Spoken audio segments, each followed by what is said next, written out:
आप सभी शिक्षकों का स्वागत है आपके अपने चैनल स्टडी विथ राहुल 247 पर। आइए आज के इस वीडियो में हम लोग जानेंगे सक्षमता परीक्षा 3 के रिज़ल्ट को लेकर के कौन से पत्र जारी हुआ है, जिससे उम्मीद किया जा सकता है कि 25 तारीख तक आप लोगों का रिज़ल्ट देखने को मिल जाएगा। यह 18 तारीख को ही पत्र जारी हुआ है और इसमें हम लोग बात करेंगे कि जो थंब इम्प्रेशन है उसके लिए आपको कौन कौन से कागजात तैयार रखना है जब आपका रिज़ल्ट हो जाता है। उसके बाद पासवर्ड बिना रिज़ल्ट आप कैसे देखेंगे, क्या बिना पासवर्ड के आप रिज़ल्ट भी नहीं देख पाएंगे, ये प्रश्न आपके मन में चल रहा है। रिज़ल्ट बाद काउंसलिंग के लिए कौन से कागजात को लेकर के आप जाएंगे और किन कागजातों को किस प्रमाण पत्र को आपको सहेज के रखना है और स्पेलिंग उसमें देख लेना है कि आपका जो आधार कार्ड में है, जो इंटरमीडिएट के एग्ज़ाम में है, वो 10th में, ग्रेजुएशन में सेम टू सेम आपका नाम, मदर्स नेम, फादर्स नेम, ये सब का स्पेलिंग सब में सेम है कि नहीं है। नहीं तो आपको परेशानी का सामना करना पड़ सकता है। तो इन सभी बिंदुओं पे हम लोग ध्यान केंद्रित करेंगे। उससे पहले एक पत्र जो 18 तारीख को जारी हुआ है उसके बारे में थोड़ा सा समझ लेते हैं कि इस पत्र में क्या कुछ कहा गया है। देखिए, यह 18/8/2025 को जारी एक पत्र परीक्षा नियंत्रक बिहार विद्यालय परीक्षा समिति की ओर से बिहार विद्यालय परीक्षा समिति, सभी जिला शिक्षा पदाधिकारी, सभी जिला कार्यक्रम पदाधिकारी, स्थापना बिहार। विषय क्या है आप देख लीजिए। बिहार विद्यालय विशिष्ट शिक्षक नियमावली 2023 के नियम 4 के आलोक में स्थानीय निकाय के शिक्षकों हेतु सक्षमता परीक्षा 2025 तृतीय में सम्मिलित अभ्यर्थियों को थंब इम्प्रेशन मतलब बायोमेट्रिक जो आपका होना है एवं अन्य बायोमेट्रिक मिलान करने के संबंध में ये पत्र जारी किया गया है। प्रसंग निदेशक माध्यमिक शिक्षा विभाग बिहार पटना, पत्रांक संख्या दिया गया है। और देखिए यहाँ महाशय उपर्युक्त विषयक एवं प्रसंगाधीन पत्र के द्वारा उपलब्ध कराए गए मार्गदर्शिका के आलोक में समिति द्वारा सक्षमता परीक्षा 2025 तृतीय का आयोजन दिनांक 23 से 25 जुलाई के बीच किया गया था। यानी परीक्षा आपका 23 से 25 जुलाई तक लिया गया है। उसके बाद 2 नंबर पॉइंट में देखिए क्या कुछ कहा गया है। मार्गदर्शिका के माध्यम से प्राप्त निर्देशों के आलोक में सक्षमता परीक्षा की संपूर्ण प्रक्रिया के दौरान सभी शिक्षक अभ्यर्थियों का 3 बार थंब इम्प्रेशन एवं अन्य बायोमेट्रिक मिलान किया जाना है, जो निम्नवत है। कितने बार आपका थंब इम्प्रेशन और बायोमेट्रिक की प्रक्रिया? तो 3 बार। ये सब सक्षमता 4 वाले भी लोग देखेंगे कि किस किस प्रक्रिया से गुजरना पड़ता है और आप पहले से ही सचेत रहेंगे। पहला पॉइंट है प्रथम परीक्षा केंद्र पर परीक्षा के दौरान, जो कि आप लोगों का थंब इम्प्रेशन हो गया होगा। जब आप एग्ज़ाम देने गए होंगे तो आपका थंब इम्प्रेशन हुआ होगा। दूसरा, परीक्षा के बाद मूल प्रवेश शिक्षक अभ्यर्थी द्वारा संबंधित जिला कार्यक्रम पदाधिकारी को समर्पित किया जाएगा। देखिए, परीक्षा अब आपकी बीत चुकी है। परीक्षा के बाद मूल प्रवेश शिक्षक अभ्यर्थियों द्वारा संबंधित जिला के जिला कार्यक्रम पदाधिकारी को समर्पित किया जाएगा। इस दौरान जिला कार्यक्रम पदाधिकारी द्वारा शिक्षक अभ्यर्थियों का थंब इम्प्रेशन एवं अन्य बायोमेट्रिक मिलान किया जाएगा एवं मूल प्रवेश पत्र को पोर्टल पर अपलोड कर मूल प्रवेश पत्र को कार्यालय में सुरक्षित रखा जाएगा।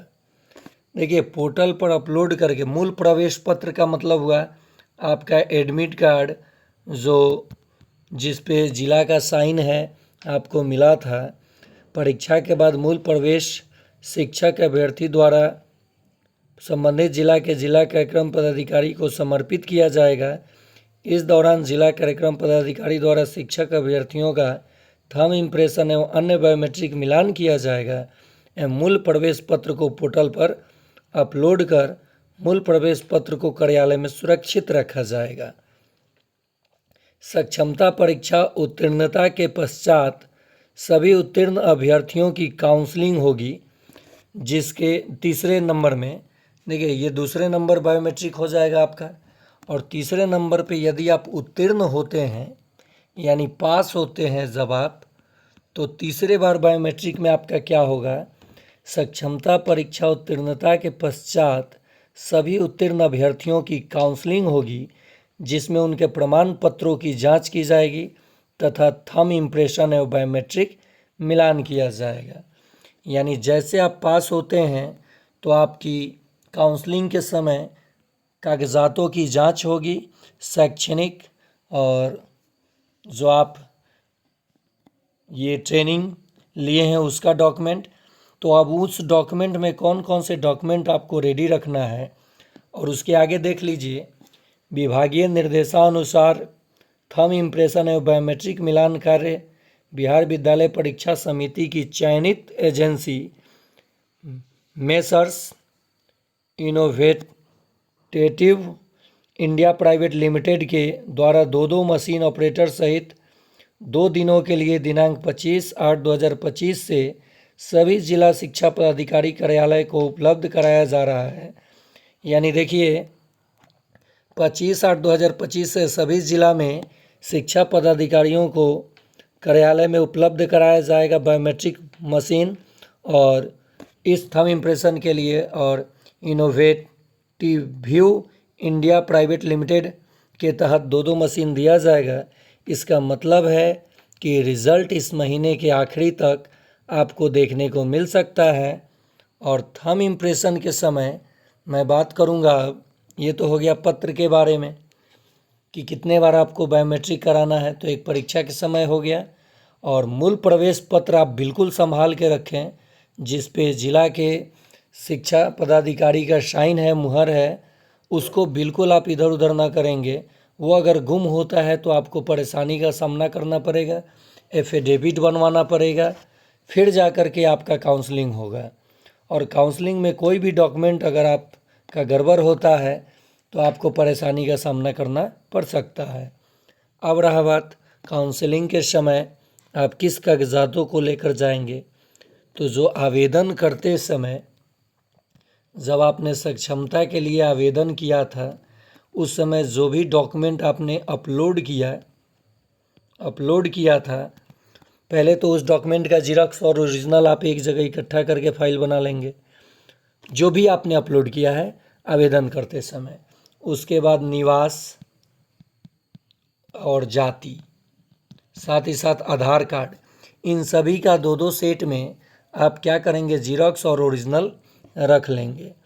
2 सेट जिरॉक्स और एक आपका ओरिजिनल रहेगा, ठीक है। एक्स्ट्रा भी करा लेंगे तो कोई बात नहीं। उसके बाद मैंने बताया कि जो आवेदन करते समय जैसे मैट्रिक का मार्कशीट सर्टिफिकेट, 10th का मार्कशीट सर्टिफिकेट, फिर आपने जो ट्रेनिंग किया है उसका मार्कशीट सर्टिफिकेट, ग्रेजुएशन है तो ग्रेजुएशन का भी, और उसके बाद आपकी आधार कार्ड, निवास यानी आवासीय, जाति, ये सब आप रखेंगे। साथ ही साथ आप इन सभी कागजातों का एक फ़ाइल पहले से ही रेडी कर लें। अब रहा बात कि बहुत सारे अभ्यर्थी तो आंसर की देखे ही नहीं हैं, तो उनको कैसे पता कि वो पास हैं कि फेल है। फिर भी आप अपना डॉक्यूमेंट बना के रखें। मान लीजिए आप किसी कारणवश अनुत्तीर्ण होते हैं तो सक्षमता 4 तो आप देंगे ही, उसमें लगेगा ही। और सबसे बड़ी बात कि जैसे सक्षमता 3 के शिक्षक लोगों ने गलती किया, एडमिट कार्ड डाउनलोड करते समय वो लोग जो आईडी बनाए पासवर्ड भूल गए, अब उनको बहुत सारे स्टेप पे बहुत परेशानियों का सामना करना पड़ रहा है।